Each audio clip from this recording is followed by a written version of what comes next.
Okay, the analysis we did can kind of be abbreviated here. It's as though I've got 3 slots here to fill with either 5s or not 5s, and I've got to have 2 of them with 5s. So I could do 5, 5, not 5. I could do 5, not 5, 5. I could do not 5, 5, and 5.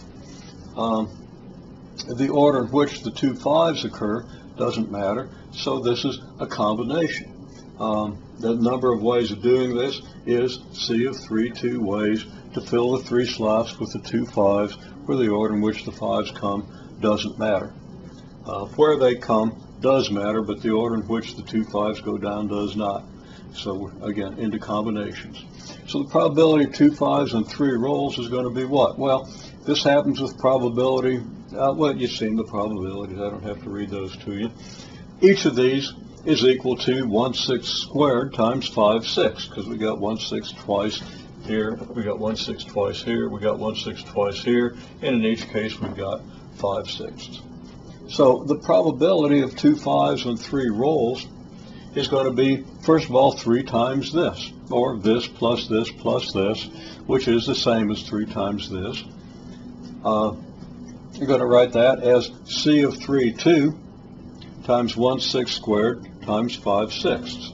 C of 3 2 being 3.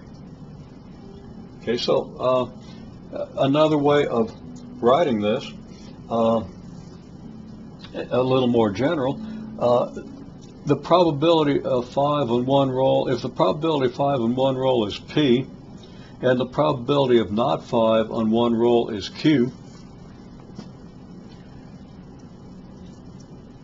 then this could be written C of 3 2 times P squared times Q. The 3 2 means you're going to succeed in getting a 5 2 out of the 3 rolls. The P squared stands for the probability of getting a 5 and then getting a 5, P being the probability of getting a 5 on one roll, and Q, which is the probability of getting not a 5 on one roll. And Q, as we'll see, is equal to 1 minus P. So if the probability of getting a 5 on a roll is 1/6, 1 minus that is 1 minus 1/6, which is 5/6. That would be your Q. Okay, well, let's use this idea by analogy with this to get the probability, excuse me, of getting 7 5s on 20 rolls. Okay, you should think that through without looking too closely at what I've written up here. But I'm going to continue now. Hopefully you paused and thought this through, because you don't get much out of it if you just kind of watch and think you understand it because you recognize a few of the words. You really want to nail yourself, to nail it down. You really want to put yourself on the spot to make sure you understand. Okay, well, here I've got 20 slots. Okay, I'm doing 20 rolls. Each slot is going to record the result of one of the rolls. First roll, second roll, third roll, and so forth. Now there are how many ways I can get 7 5s here? Well, here's one of them. 1, 2, 3, 4, 5, 6, 7. The 5s in these positions.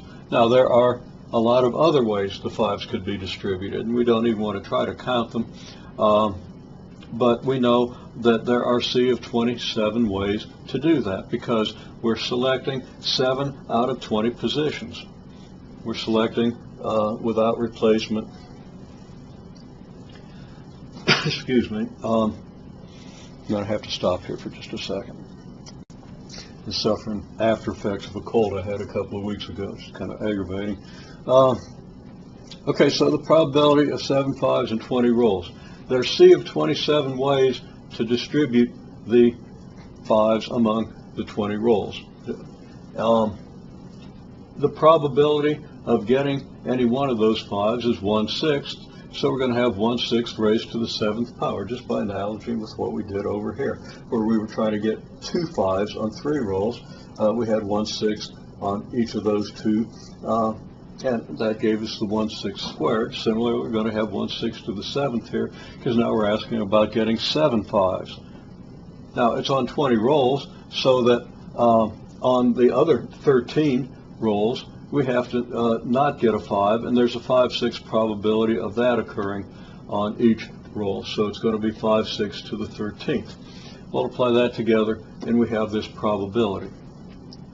Then we can even generalize this. What's the probability of getting R 5s on n rolls? Well, think about it. And again, think about it. Don't look at the result. Think about how you would answer this question if you didn't see the answer. Okay, well, R stands for the number of 5s. Up here it was 7 5s. Now it's R 5s.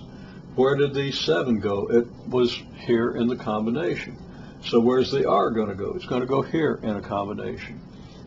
N is what? N rolls, 20 rolls. So N would be where the 20 was. So instead of C of 27, it's C of NR. Now, what power of the 1 6? Because, of course, we're still rolling a fair die, standard 6-sided die. The probability is 1/6 of getting a 5, and we're going to get R of those, so we have 1/6 to the R. And the R, again, is in the place of the 7 here. Okay, R 5s, 7 5s, so R is 7, so we're going to use R where the 7 was here. And then, how would we represent the 13 in terms of N and R? Well, the number of ways to not get a 5 is, the number of non-5s that we're going to get is going to be 20 minus 7, which is 13. We're subtracting the R number from the N number. So it's going to be 5 6 raised to the N minus R. And that gives us a formula for what we call binomial probability.